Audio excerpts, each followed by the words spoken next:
Good afternoon and welcome to Invitation to a Conversation. I'm Pamela Bailey.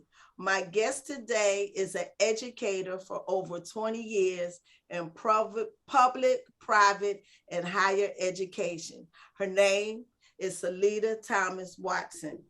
Celeta brings 20 plus years of education experience to include private, public, and higher education. Currently, Celeta serves as Director of Improvement Services for CONIA, a national school and college accreditation organization. Celeta has done extensive work in school turnaround, district level leadership, national educational partnership, and curriculum design. She has served in various leadership roles throughout her career, including superintendent of schools in one of Georgia's lowest performing school systems in rural Georgia. It was in Dooley County that Celeta led the district in regaining its accreditation after a 2-year probationary period. The district's overall SACS/Advanced Education accreditation score increased by more than 85 points in 9 months, from the low 100s to an index score of 223. In addition to increasing the school's accreditation score, Ms. Thomas updated and revised more than 284 policies during her tenure as superintendent. Prior to serving as superintendent of Dooley County Schools, Celeta served as both an assistant superintendent and a federal programs director, where she oversaw and monitored state funding for 40 plus school districts. Celeta has a number of key areas of expertise that support district improvements and turnaround. She is noted for her skills in performance evaluations and goal setting, organizational leadership, strategic planning, budget and finance, program evaluations, STEM curriculum design, and STEM curriculum and instructions, writing grants, and establishing corporate partnerships. As a building level leader in Jacksonville, Florida, Celeta moved her middle school from an F designation to a C designation, and in her first central office position with the Clayton County School System. Celeta's leadership resulted in variable gains. A total of 80% of the Title I schools under her purview made tremendous gains and were removed from the state's needs improvement list. In addition to her work in school systems, she has also served the Georgia Department of Education in the Office of School Turnaround, School Improvement, as a school improvement and professional learning specialist. In this position, Celeta organized statewide professional learnings, led and trained over 1,000 plus Georgia teachers, who were assigned to low performing schools. Celeta is dedicated to teaching and learning and has shared her experiences presenting on the national stage.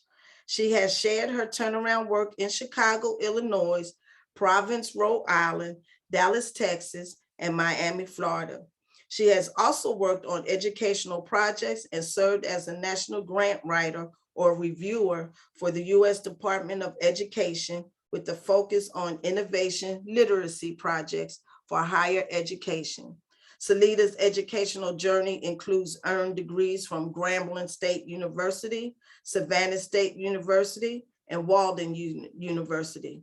She is currently enrolled in an educational leadership doctoral program at Cornell University. In addition to her enrollment in degree granting programs, Ms. Thomas was accepted into the Harvard Institute for Superintendents and District Leaders. Guided by the educational mandates to educate the whole child, Celeta holds the core belief that all students have greatness within them. And there, Ms. Celeta ThomasWatson, thank you. That bio is excellent. It is word forming, but I got through it. Thank you for accepting my invitation to a conversation. How you doing today? Great, thanks for having me. You're welcome. Yay. Ms. Thomas, what school district did you graduate from? Glenn County Schools, Brunswick, Georgia. Glenn County Schools, with all that you have done in school education, why did you not choose to be an educator in Glenn County?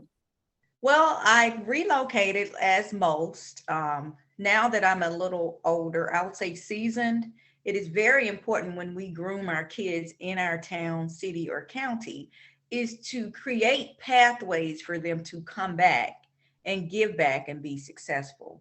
I think we're getting it now, but at the time when I graduated, it was go to college and find a job. And so I started near Glenn County, which was Jacksonville, Florida, but never really had the opportunity to sustain my work in Glenn County, although I will let you know that I was a substitute teacher throughout college in Glenn County.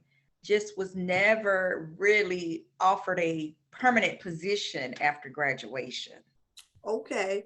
What subject did you teach and what grade and at what grade level? I love math. I taught middle school math. Um, well, actually, it's 5 through 9 now. Back when I was going through the certification process, it was 6 through 9. But I taught middle school math and I taught ninth grade math, and I went on to teach college algebra. College algebra. I needed you when I was in college. Yeah, yes. It's different now, but I taught college algebra 1 and 2. So I love teaching math. Okay. And that's one of the subjects that they need more African American and minorities in, science and math. And that is that part of the reason why we will get into it later, that they came up with the STEM program. Absolutely. And it's not just STEM, but it's minorities in math. It's the M&M model now, minorities in math, making it work. And so we've got to, like you said, recruit our minorities for the math and science. It's key. Yes, because I know a lot of us some years ago, we tried to stay away from math. We Yes. were afraid to get in it. As long as it was the basic math, we didn't tread any further in algebra, trig, calculus, or anything. That's right. So That's what? right. So before I go on, what is the difference between algebra, calculus, trig, and statistics? Is statistics a math? It is a math. It's more of a business math. You may hear say economics and statistics, right? Or they will use something like stats. And when they're collecting data, like for example, the US Census, they use a lot of data, economic and statistical data, which is kind of around the demographical data. And then when you talk about your traditional math, it is your daily math, what we do. You know, you need a half a pound of sugar when you're baking your cake. You know, you have to know math in order to bake the cake correctly, or you'll kind of be like me having to run to Publix. And so we have to make sure that everyday math, that we actually identify that and link that to what we do every day. But your statistical math is more of your data collection, for your economics, for your demographics, your perception and population. So it's two different sides of the brain, really. Okay, because I often thought when they were trying to give me algebra, is algebra used in everyday use, or is it used in particular positions that you have? It's everyday, it's real. Algebra is the unknown. If you ever can reflect back when they say like 2x plus 5 equals 10, you're solving for the unknown, right? You're solving for the inequalities, which we're dealing with today. And when I tell people math is what we do every day, we just don't identify with it, because inequalities deal with greater than or less than, right? And Yes. so how do you make it equal? And so when I'm teaching my algebra, I literally have my students to talk about real life. What will make us balance? If you give me $5, then you need to give him $5. Otherwise, I have 5 and he has nothing. And so that algebra is what we use every day. We just don't recognize it. Because I've always thought in my mind that where can I go? How can I use algebra, trig, and calculus in an everyday lifestyle with baking, cooking, shopping, and measurements? Okay. Yeah, and you use it when you drive your car, you know, the algorithms, yes. Right? There's a direct algorithm when you put your key or keyless remote. That's all comes from your algebra and geometry majors. These people are building these algorithms behind the scenes to build these everyday cars, right? Yes. That's the math. And that's math? That is math all I day. thought that was engineering, but that is math. Engineering is math. It is not isolated. Wow. Okay. What's the difference and the likes between public, private, and higher education? Public is state funded, you know. Private is more so local. Your local private schools, they can sometimes be state funded, but parents select private schools. It's not income driven, but it's income collected. You have to pay, you know, some of your kids have to pay to go to private schools. Public school is generated by public fees, financial fees, federal funds, and the number of students, student counts, enrollment. I think higher ed feeds into both of them, because regardless, you're trying to have your kids go to college or have some kind of career. Higher ed too is in Georgia, is under the University System of Georgia's financial systems. But I think a lot of people don't know this. Regardless of your income, they have vouchers now that your kids can go to private school. And all parents have to do is complete the application in the voucher. And they have a certain amount of scholarships now that public school kids who probably never thought they can go to private school, they can go free of charge now. And those are the things that we have to be transparent, you know, to our community. So let me go back and ask you this question. When you said all the colleges in Georgia are under the University of Georgia, does the University of Georgia fund the colleges in Georgia? They have what they call a standard. So, you know, like Glenn County may be under accreditation of somebody has a standard for them to operate. So the USG is what they call it. University System Georgia has a standard for all colleges here in Georgia that we have to abide by. They have policies, right? Mm-hmm. And so that's like their governing piece. It governs them, right? And so the thing that Georgia is doing and has done is through the Hope scholarships, they are trying to find a way for people and students when they graduate 12th grade to stay in Georgia through the Hope, right?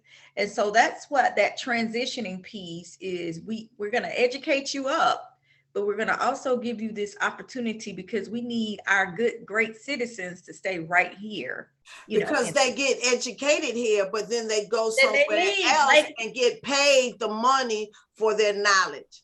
Okay, so let me ask you this. What is the difference in the likes in is there a great difference between education between public, private, and high? When we talk about higher education, we're talking about college, right? Right.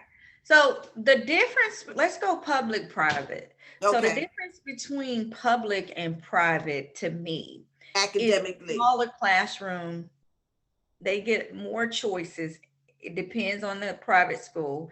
They may get more opportunities, right? They have more access because their parental support may be stronger because their parents are paying, right? Yes. For them to attend school. So they're expecting what they're expecting every day. We're paying this. So we're paying for a smaller classroom. We're paying for the one-to-one teacher. We're paying for better internet services, right? Okay. We're paying for uniforms. So the difference is parental involvement, right? Okay. And access to different avenues as it relates to taking a field trip to Japan versus public schools. We're going on the street. They have more access. So that's why the academic level is so much lower than the private schools. Okay, I need another day with you because you're putting in there things that I were thinking otherwise differently. What is the school turnaround specialist? What's the school turnaround? What do you mean by that? You know, I call that school turnaround is really shifting a mindset and shifting the culture, right? Because I'm an outsider. I can only tell you what to do inside of your building or, you know, give you the support. But when I leave, if you don't believe in it, then it's not going to happen. So school turnaround is based on helping those underserved or underperforming. Notice I said under and not challenged. It Right. was underperforming students, principals, and schools to kind of meet or exceed the bar, for the state, right? For whatever the state is requiring us. So if, for example, if you're F school turnaround specialist is supposed to come in and show you how to be at least a B or C school. Okay. We're trying to allow you to move the needle and show you best practices. So a couple of years ago, Georgia had maybe 64 school districts in what they call priority schools, which was on the turnaround list. And so we had to try and get those 64 schools up to standard within 3 years. And so my district, my area was more rural Georgia, right?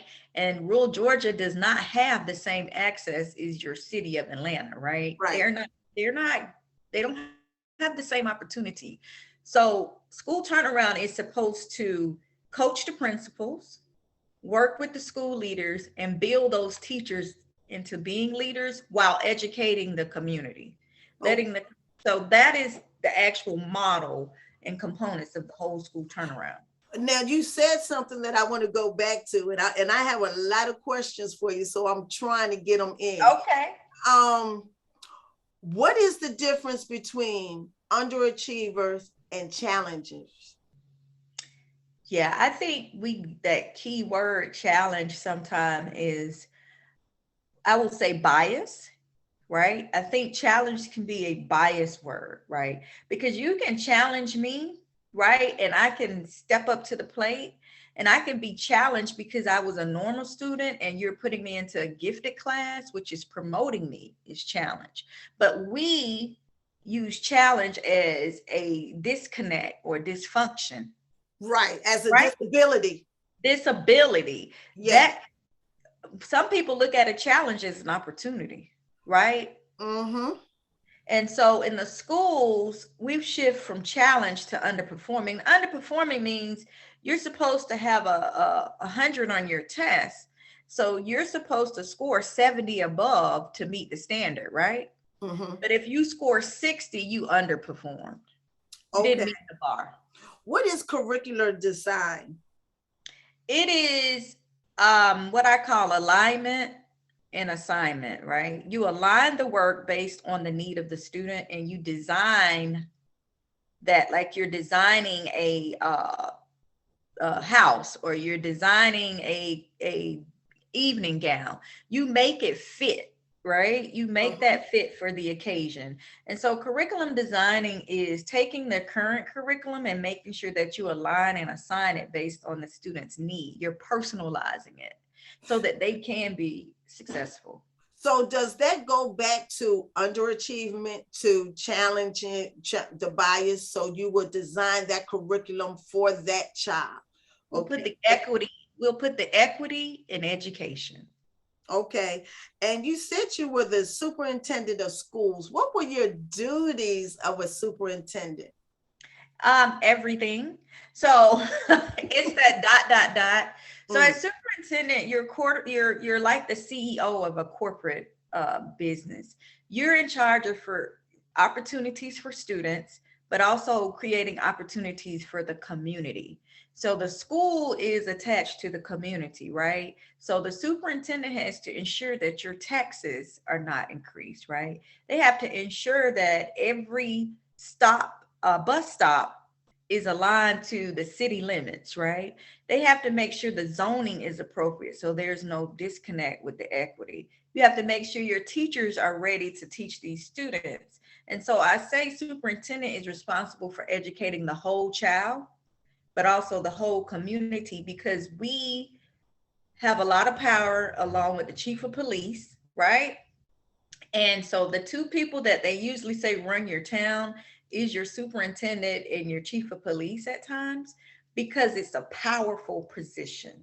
We control the money at the schools, right? And they control the crime. So, the two things that people focus on now is money and crime. Mhm. Now, what made Dooley County was your school, you were superintendent of Dooley County. Briefly tell me what that population was like and what you did there. So Dooley County is 80% African American, right? Well, now it's changed. It's about 70%. It's rural Georgia. The school district has about 29 to 3,000 kids, right? It sits in the middle of two major cities, Cordell, Georgia, and you have your Perry, Georgia. It has the largest World Fair. So Dooley County is the home of cotton.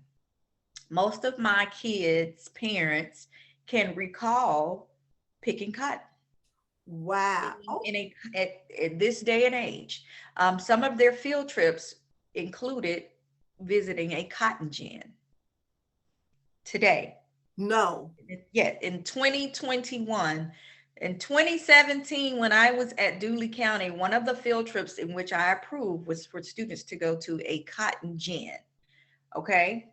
So it's a lot of agricultural opportunities there. And it's very rural. A lot of people have like relatives, and they have grandfathers and great grandmothers. They never kind of leave. But it's such an opportunity. Dooley County has endless opportunities.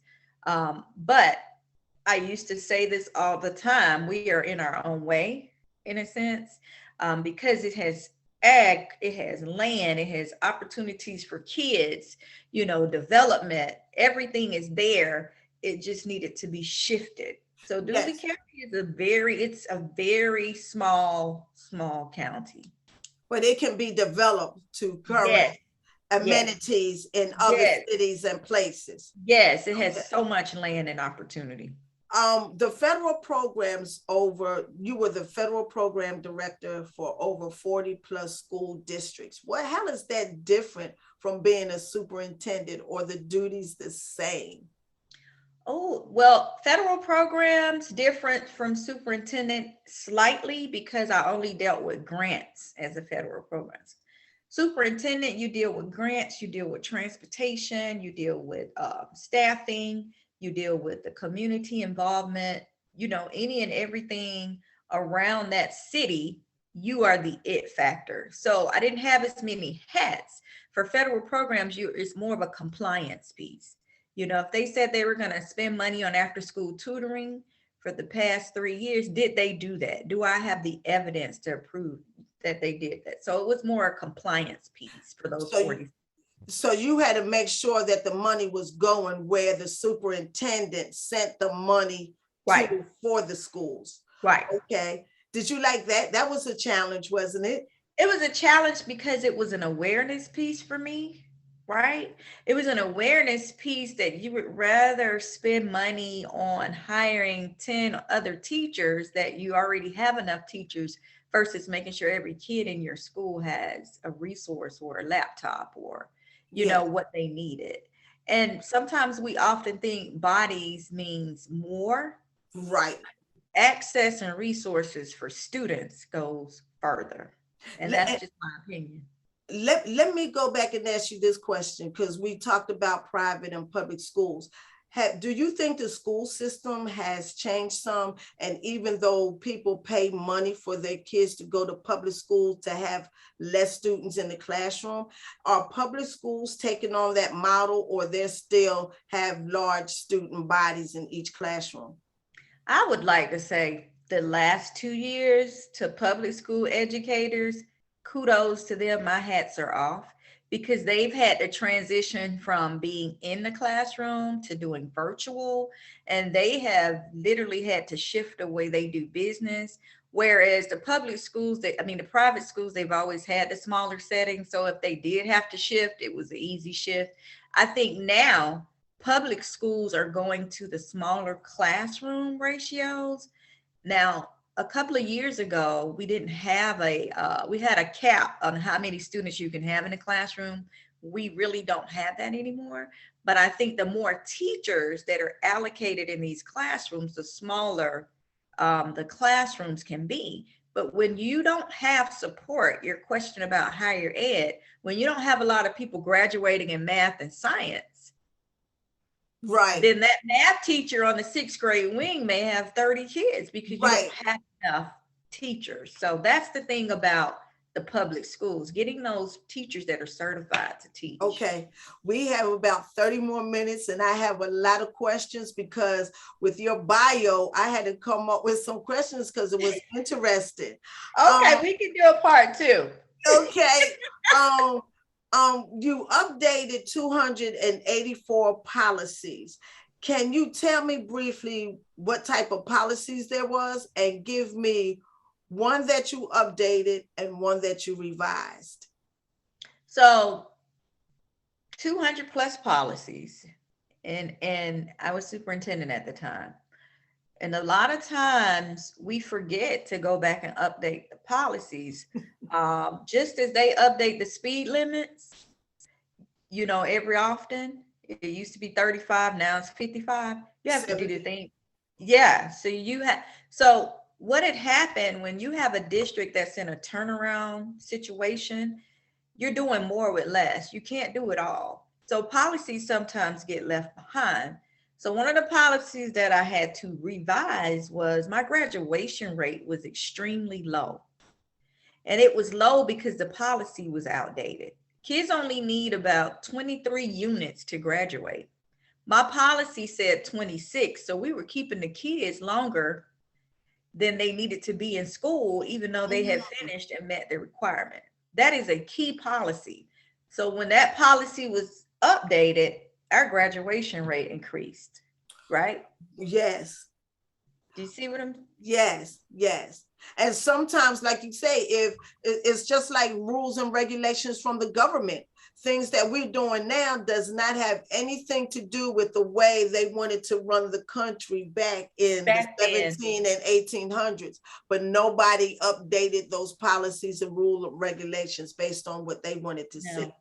Wow. And so you revised, did you update that? So which one did you revise? We actually had to update it. Right. I had to actually revise a grading policy because back in my day, a 90 was an A. But we had to literally revise the whole grading scale to fit, right, our state law. So we had in our county a 93 was a B. No, you can't. And I guess this is an update and revision, but it was like that back when. In certain districts, in certain schools, in certain areas, their grading scale is different. So if your kid was to transfer from Glenn County to a Dooley County, you're thinking he or she is a straight A student, but they're going to get B's because a 93 is a B there. Oh, right? Wow. So so the grade system is by state and county, and it's not across the whole states? It should be. No. Okay. It's so a 93 is in Brunswick. I don't know what it is in Georgia and Glenn County, but it used to be 93 or 92 was a B. Yeah. But you go down to rural Georgia, it's an A. Wow. And so some things that we think that is across the board is by your state and county that you live on. So let me ask you this. When you revised it and updated, that means it's going to stay like that until somebody else comes in and think that it needs to be changed? It's supposed to be a look for every 5 years, right? But if you don't do a policy audit to see what's outdated, and I call it a KTT model, what are we going to keep, tweak, or toss? And the toss is what's old. You just need to toss that. There's back in the day, like MySpace, yes. That kind of, we all Twitters and everything now. And so, yes, if somebody doesn't come in, or if you're not reading your emails to say the guidelines has changed, it's almost like every district needs a policy person, almost. Yeah. So from your bio, to my understanding, you started your education in Jacksonville, Florida. Is that correct? So how was the school policies there different? Okay, so when you got to Florida, tell me about Jacksonville, Florida, and how was it different from Georgia's school system? Florida is a what they call a union state, right? Teachers have a union rep in the schools. So certain things the union reps will keep up with, because they're all about protecting teachers, right? Right. Georgia does have what they call a union, but it's not as rigid. But Florida has people that are paid to be union reps. So that's their job. Mm-hmm. And so any policy or policy change or something that's out not in compliance, you had a union rep in your school. Like they were housed at the school or in that region. So they would then inform us of the policy. Well, you can only have 30 kids in your class. This has changed. As a first year teacher, I had no clue about all this. Mm-hmm. I didn't know what was going on, right?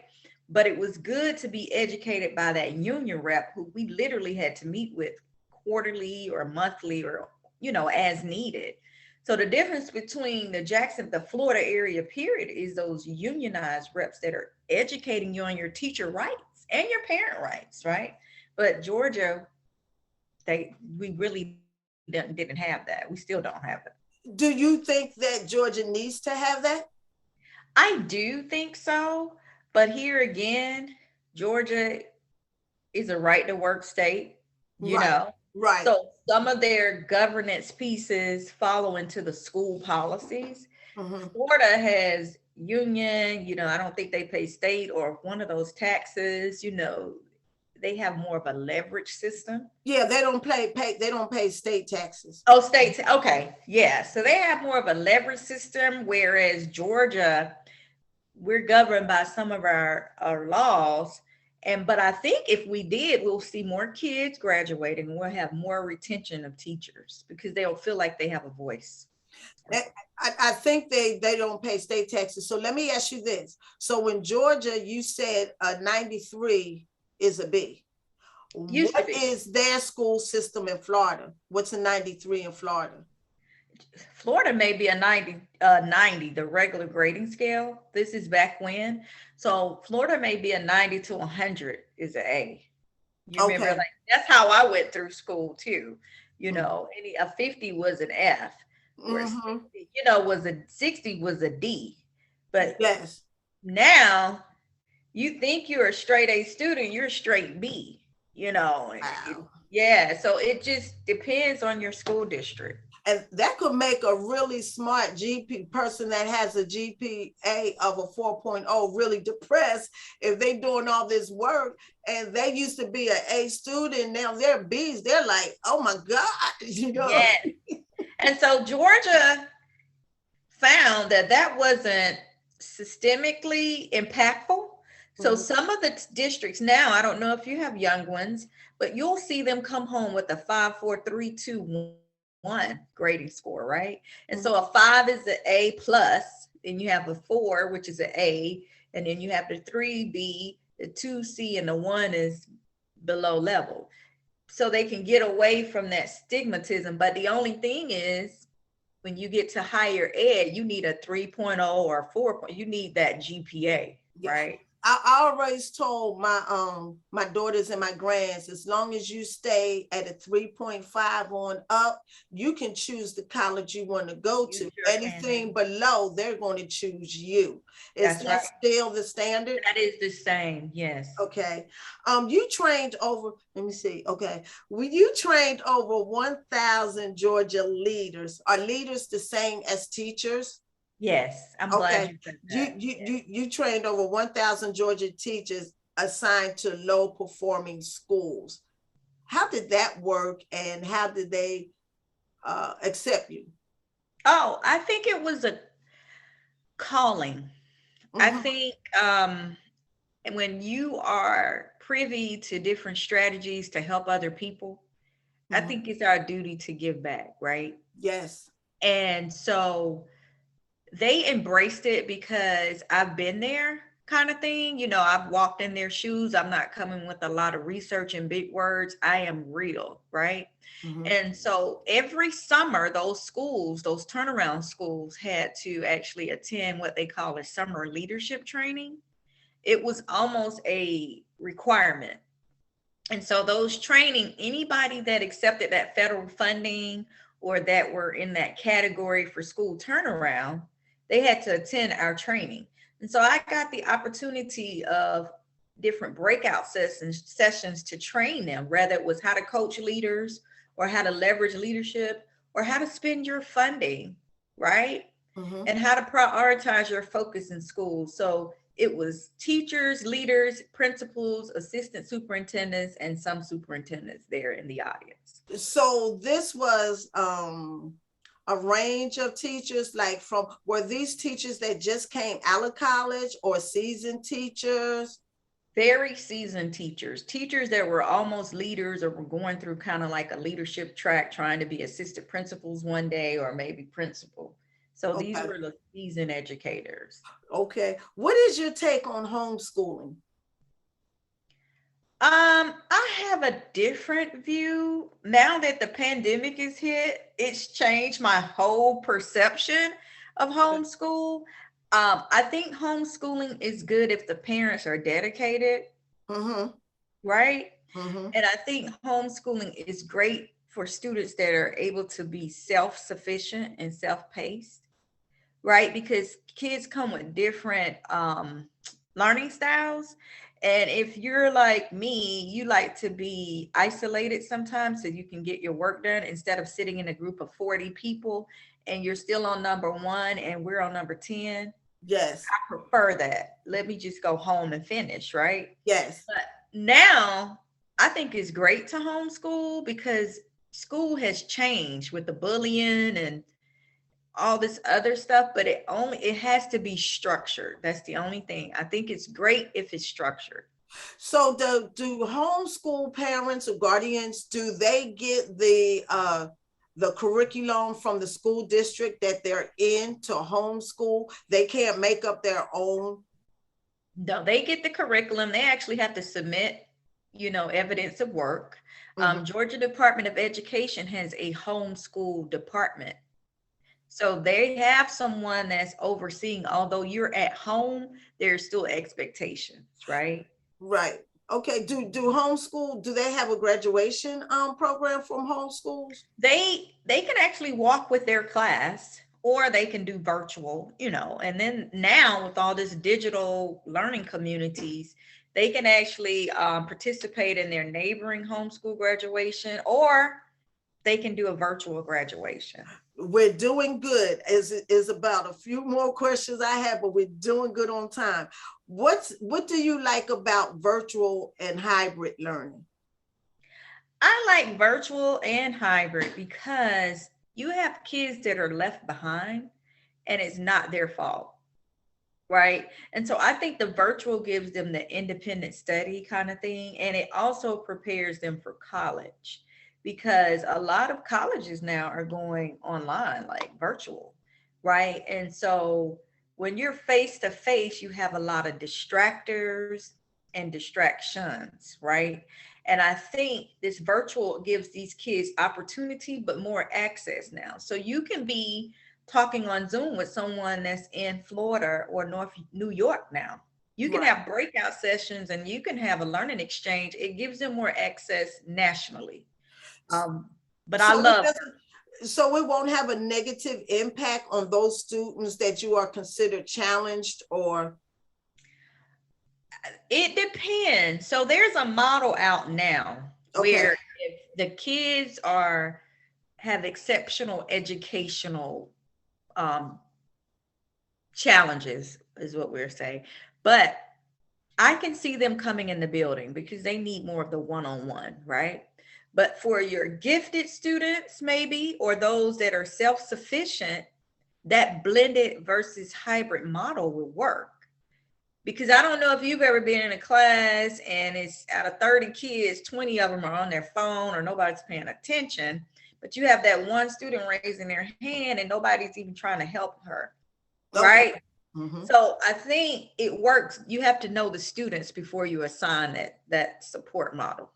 After COVID is all said and done, do you think virtual school will still be a choice for parents and be a permanent structure in the school systems? I hope so.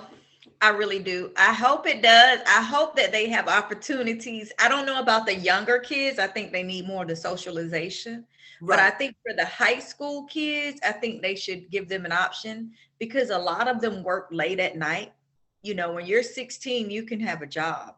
And Mm-hmm. so they have to get off work. Some and I, may have to get their little siblings ready for school the next morning and Mm-hmm. then try to do their homework, so for them having the virtual option will give them a little more balance in their lives. Okay, we have about 20 minutes. So I'm gonna have to get these questions in, Yeah, you're Thomas Watson. We're doing good. I like this conversation we're having. So give me three, 2 minute, two, 2 to 3 minutes on each question. Your current position is Director of Improved Services for Cognia. talking. Explain that. So I am over 50 states. um Improvement, how to improve schools. So Georgia, any state you can pick it. So Cognia is in 36,000 schools, 85 countries. It's a Mm. national accreditation, right? And so most of your schools in Georgia, Florida, wherever has to be accredited. Colleges have to be accredited. So what my organization does is in every 5 years, we look for the items to keep you accredited. In college, sometimes if you transfer and it's not accredited, your classes don't count. We try to make sure that stays. Yes. Make sure. And so my department, we train you and get you ready to make sure that you are successful by year 5. Okay. What is you're back in school now, Yes. getting your doctoral. Yes. Okay. What are you seeking now that you don't now listen, I live every day to learn something new. Okay. And that's always been my motto. But what can you learn now? What are you seeking now from your education with your doctoral?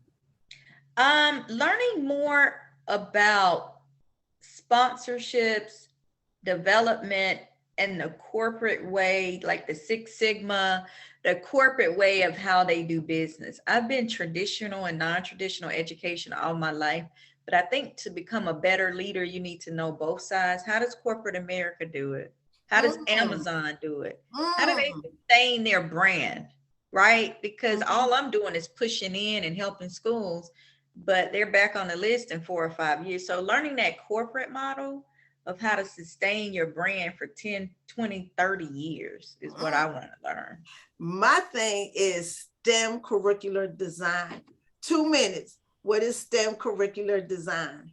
So STEM is taking the intimidating factors of science and math and engineering and technology to real life. So, and art. That's we don't want to forget the art. So the arts is the most important part for me for STEM, because before somebody builds your house, somebody has to draw it and put it on paper.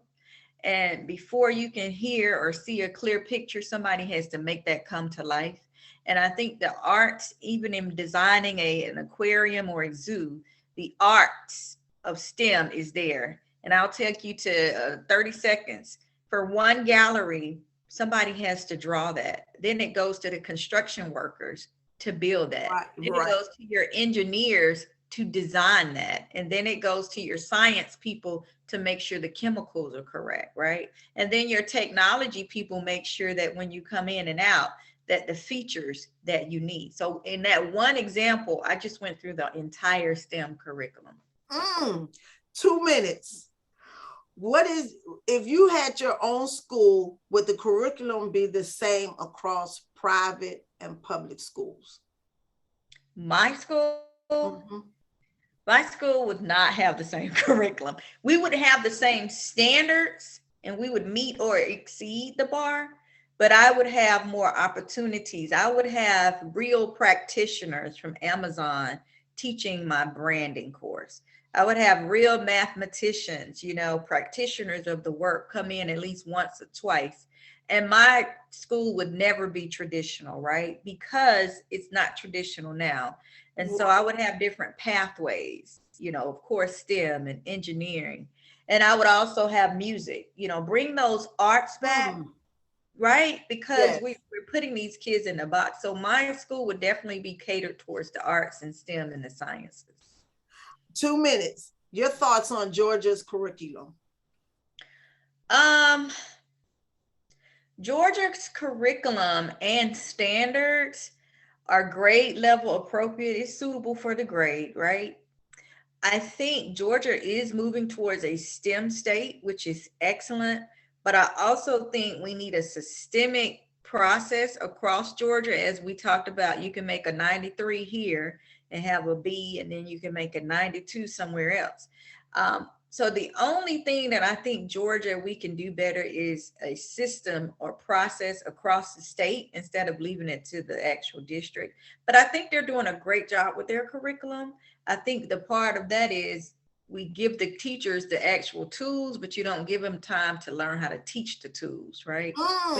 We need to do better on training our drivers. And you just segued into my next question. How can Georgia's curriculum be improved, revised, or updated? How many schools are there in Georgia? I know it's 159 counties. It's almost 1 million plus, 1,771,000 students in the state of Georgia is on free and reduced. 1 million students are on free and reduced lunch in the state of Georgia. And I think it's 1,771,000 students total. It may be more than that because of that virtual. So it may be like 2.5, right? So that includes public, private? I don't know about private, but I know about public. Yeah. Okay. 2 minutes. Core belief: all students have greatness in them. Explain how to get it out of them. Yeah, there's a book called Awakening the Sleeping Giant. And the book talks about tapping into the human part of people and not be so technical. Right. And I think if we use that method and understand that they're human first before they're students, because everybody you can't count on, right? And so quit putting them in an algorithm and let them be who they are. And they do have greatness within them. Tell them that. Everybody learns different. I learned that I'm a hands-on. I can sit in the classroom and listen to instructions all day long, but I have to take notes. But then sometimes I have to go back and understand the notes I took because I write them in phrases and not sentences. But I'm better hands-on. What is your thoughts on, okay, we're doing good. What is your thought on critical race theory? I don't really have as it being taught, they don't want it taught in the schools. And, I agree with that. And I'll tell you why, because you need to teach the teachers. A lot of the gaps, you have gaps, right? In these teachers, for example, I did a training yesterday and it was about culture. And before you can teach this, you need to actually understand awareness. So I started it off, I said, give me your definition of pop and hold it up. Somebody held up a drink. Somebody held up music. Someone held up a popsicle. And some people held up somebody popping them. But it depends on your background and your culture. So they don't understand. And I don't think we should embrace critical race theory until we actually arm them with what they need. Ooh, so you have to educate the teachers on critical race theory before the teachers can teach the students, because if the teachers don't know, how they're going to properly teach the students. Yeah. A quick question that's in my mind. Who designs what goes into our subjects for Black history to be part of a curriculum in the schools? Still waiting on that one. So most of your history teachers, and then you have the Department of Education, they have a blueprint is what I call it. But for me, your building level leaders is what they call principals, right? They can choose to take February or every month and highlight components of Black histories. Unfortunately, there is not a Black history subject area in that I know of from pre-K to 12. It's almost like when you get to college, you're able to kind of take these courses, especially your HBCUs. I think Georgia is working now on trying to establish new content for social studies and history in the education sector right now. What 2 minutes? What's next for you, Ms. ThomasWatson? What's next for me is actually obtaining my PhD, right? And secondly, starting my own school, right? And I want to start a school for African American young ladies from underserved schools, right? And I want to take them from good to great, right? Okay. And so what they call is at risk, I'm calling it at promise. 2 minutes. Who inspires you? Oh gosh, first of all, Lord and Savior every day, because he gives me grace. That's an inspiration to wake up. My parents, my mom, my mentors, and I'm big on family. I think the inspiration that I get when the world beats you up is to know your family's going to be who they are. They don't have you in a box. And so family, friends, my Lord, my husband, just that bundle of joy that kind of gives you inspiration every day. What is your favorite scripture phrase or testimony? Oh my gosh, Psalms 23rd, right? The 23rd song, everybody knows it, but when you're in a moment and when you are about to, you already, listen, that gives you so much strength. And you don't even know you have the strength. But if you say that 23rd Psalms, it'll get you through darkness, light, heat, sweat, any adversity. Last question, 3 minutes. What is your wisdom or advice for parents, students, and anyone who wants to teach? I know you've heard this before, but it's so powerful. Stay woke. Make sure you are transparent. Make sure you ask questions, know your rights, and hold everybody accountable. This is your kids' pathway. Hold everybody accountable. All right. And there you have it. Ms. Celeta ThomasWatson, thank you again for accepting my invitation to a conversation. Have a blessed Thanksgiving. Thank you. Peace. It was a pleasure. Thank you. Come back again when Will you do. graduate. Thank you. You're welcome.